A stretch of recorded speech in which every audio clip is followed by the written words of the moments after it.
spine-chilling tales, dark stories, nightmarish trips into the human psyche. Dear viewer, I am very proud to present this creepypasta, Hallows Eve. It was 15 years ago, not 1 mile from this very train station. My sister and I went trick-or-treating, guising, as it's called in Scotland. Sticking to the main street of where our parents stayed, we frequented our neighbours' houses and received sweets, coins, toys, that sort of thing. Having been to every neighbour in our street, I grew bold. I said to my sister, why can't we go round the block? Why can't we go there? There's loads of houses there where none of us have been.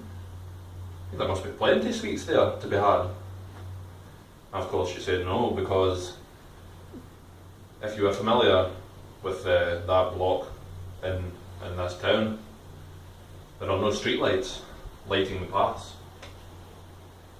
But being 9 years old, I was brave, foolish perhaps.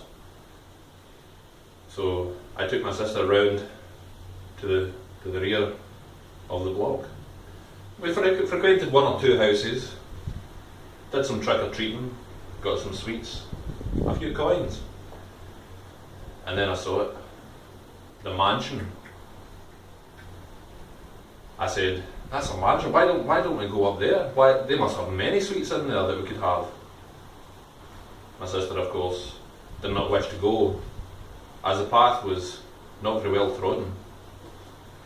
Many weeds and no light to light the path.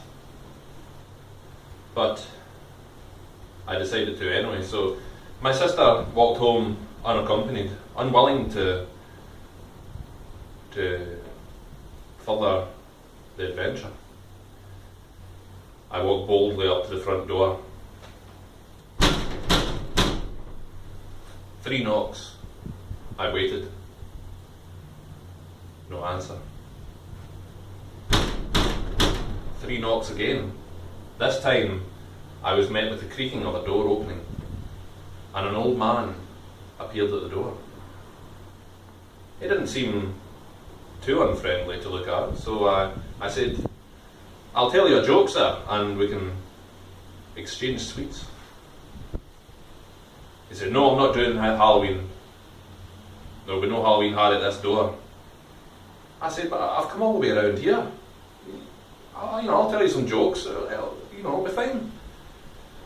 He said, wait here a second, after I told him what I can only assume was not a funny joke at all, as he did not laugh.